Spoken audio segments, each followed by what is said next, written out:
Angina is different to a heart attack. The main difference is angina is a lack of oxygen to your heart muscle, and it doesn't actually result in death of the heart muscle cells, whereas a heart attack is actually technically when your heart muscle dies. So that's the difference between angina and a heart attack. Angina is usually caused by a narrowed artery that supplies your heart muscle, and it's usually worse with exertion, because with exertion your oxygen demands for the heart go up. So that's the sort of the typical scenario. It's usually associated with some breathlessness and chest pain, sometimes radiating down the left arm, and it usually gets better with rest. But having said that, some people get chest pain that's angina that's at rest, and so there are different presentations. So just because you don't get it with the exercise doesn't mean it's not angina. Once where they've decided that there could be a cardiac issue there, they will be done a lot of testing. So some of these testings can be things such as exercise stress tests where you go on a walker. Then there may be other tests that patients have to go and have, such as an angiogram or a CT scan or other things that the patients can go and do. Often the cardiologist will go on and perform a stent if there's an artery that's suitably narrowed, and this involves putting a small tube up in through the catheter with a tiny balloon on the end and a small metal sleeve on that called a stent. And this is passed up the artery the same way as the angiogram and lined up with the narrowed segment on the artery, and then the cardiologist will pump a small amount of contrast and saline fluid inside that balloon and actually open up the artery that has the blockage. When this tube comes out, there are two ways of preventing bleeding from the groin. One is to use what's called a closure device, which is a little collagen plug which is left in where the actual hole is created in the artery, and this gradually dissolves over about 6 weeks. The traditional method is to use a clamp which is applied to the groin for about 10 to 15 minutes to stop bleeding, which is the main complication with coronary angiography. I'm afraid that cardiologists do prescribe a lot of drugs, and we have to explain these to our patients. There is no doubt that if you have had a heart attack, you are going to be coming out of hospital on about 5 drugs.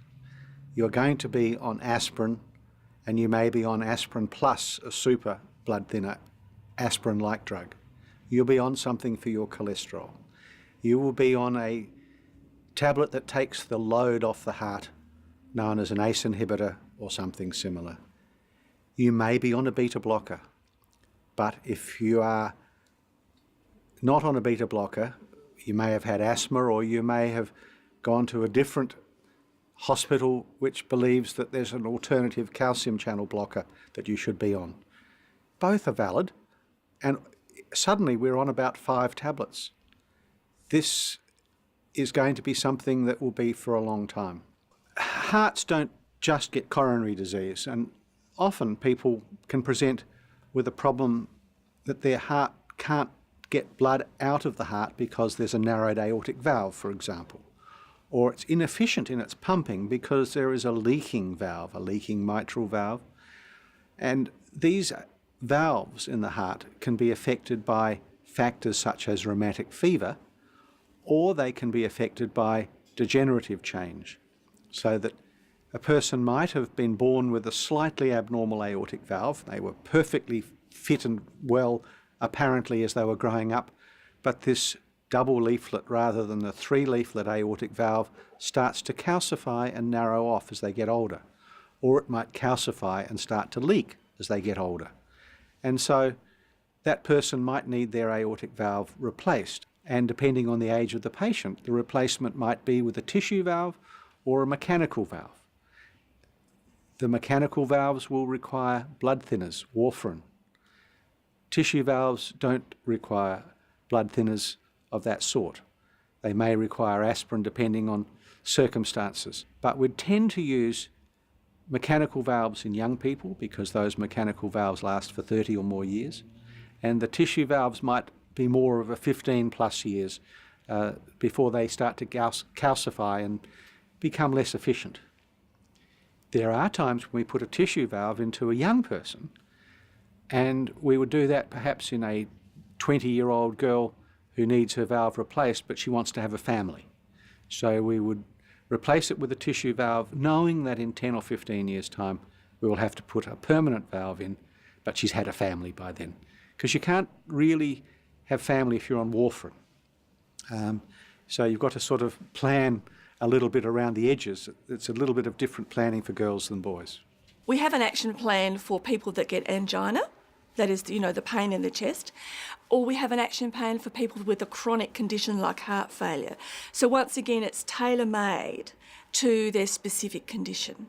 With angina, what we use with an action plan is to when to use the anginine under the tongue or the spray, and when to seek help. The best thing to do if you've been prescribed some spray or a tablet, that you sit down and rest immediately when that pain is the onset of pain.